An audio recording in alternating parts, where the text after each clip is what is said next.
Something special is happening in the classrooms at Rocky River Elementary. A change has taken place, completely transforming the attitudes of teachers and students. I love the turn taking you're taking right now. That's perfect. It's made things easier in my classroom. I wish that we had more parents that knew about it. I love how this class can quietly raise their hands when they want to say something. That is great. It definitely makes my day brighter. My students want to please me. They want to do the right thing. You're using the mentor text. Where do you use that technique? It works. We're focusing our energy not in a negative way, but in a positive way. My classroom is a great place to be because of it. It's called the Nurtured Heart Approach, and it emphasizes the importance of finely tuned recognitions that reflect what is truly appreciated about the child. The best thing you can do for a child is to identify right here, right now, what's going on. And the best way to do that is to describe it to the child as if you're describing that behavior to a blind man. Victor, that was a great explanation of how you think. You said, I think of this because, and that is a really good way to have people understand your way of thinking, why you chose that answer. That's an excellent job.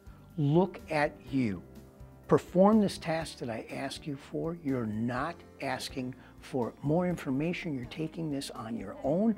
Look at the courage you're demonstrating right here. And I say that so that other kids can hear this, so that other kids get the idea that, wow, this is his expectations. It has completely transformed classroom management at Rocky River Elementary by energizing the students' experiences of success. I'd never heard about it. We had Dr. Page come in and give us like a little overview of what it was. At first, I was a little hesitant because it's opposite of what I've always known as a parent and as an educator. But once we started using it in the classroom, it made a big difference. You see the 1, the 2, and the 3? Okay, well that's... Nurtured Heart Approach is simply utilizing a different way to communicate that solicits that character response, that gets the energy for all of the great things that's actually going on right under your nose. Did you see how they opened it up? Patrick read the question, said, Allie, what do you think? This is what I got. And she said, I got that too. What do you think? They're all taking turns. That's wonderful. It's identifying behavior that's working. It's identifying a behavior that creates success. I'm looking for those kids who are doing exactly what we're supposed to be doing, and I immediately very nice job. Compliment them. Yes. Tell them that they're doing exactly what I'm asking them to do. No, don't answer the question. As soon as I say that, everyone around them starts to do exactly the same thing. But the only thing is, in this statement, they're not comparing the two. They're talking only about Helen Keller. That's a great connection you made. You know, you took something about Louis Braille, and you're kind of connecting it to Helen Keller. And that's a great point. When you utilize the approach, make sure that what you're looking at and the reflection you're giving back is something that's actually happening. Look at you, you're giving me eye contact, you got your book open to the right page, and you're focused on what we're doing. That's irrefutable. The child is actually doing that. For many of the teachers, this approach sounded like mindless flattery, and as current research states, generic compliments can actually have a limiting effect on children. Nurtured Heart founder Howard Glasser stresses the need to avoid baseless, over-the-top statements, which he calls emotional junk food, because children essentially don't believe it. I was really skeptical about it. It seemed too easy. Why should I compliment kids for things that they should be doing already? At first, it was like, oh gosh, it's something else we have to learn and we have to do. And like with anything new, it's always a challenge. I felt like I was going to be rewarding things that were expectations. This is yet another responsibility that I'm going to have. I'm already overburdened. I've got all these kids in my classroom, and I've got to meet all their needs all the time. And it's actually eased a lot of the burden in my classroom. It's made things easier in my classroom for me. Let's check this column, because it can be anywhere between squirm and stereotype. I love how everyone is working so hard. You're quiet. I could hear a pin drop in here.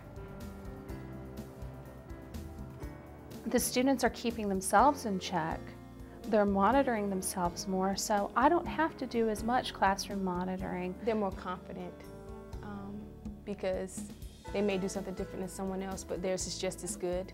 So when you point out those things, they get excited about it. Stand, you know what you just did? You broke a word apart. That was a really good skill. You used your reading skills on that one. So all you have to do is take off the ing. Good job. Even the students have noticed the changes and said they feel respected.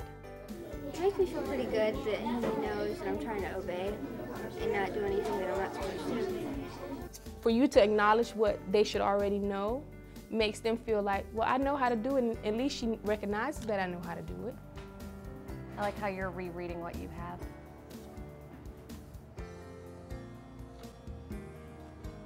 Oh, we're getting closer. All right. The look on their face is like, I got it, I know, you know, and you know that I know. What the kids see when you're feeding positive praise to them and energy to them, they in turn do that to each other, and you get a very good environment, very friendly environment. I love how this class can quietly raise their hands when they want to say something. That is great, and so many people are participating. Will, I mean, it really works, and then they want that positive praise too. Good job. Do you get it now? Awesome job. Keep it up, okay? Work with your partners. We're building very well-adjusted, self-confident people who are productive members of their society, who want to contribute and who feel good about themselves. I like how you haven't given up. Since you haven't found the word, you're still trying. Give it 2 weeks. In the grand scheme of your academic year, what's 2 weeks? And putting the time into it, making that investment, you'll get it back twofold, threefold, fourfold. It's life-changing.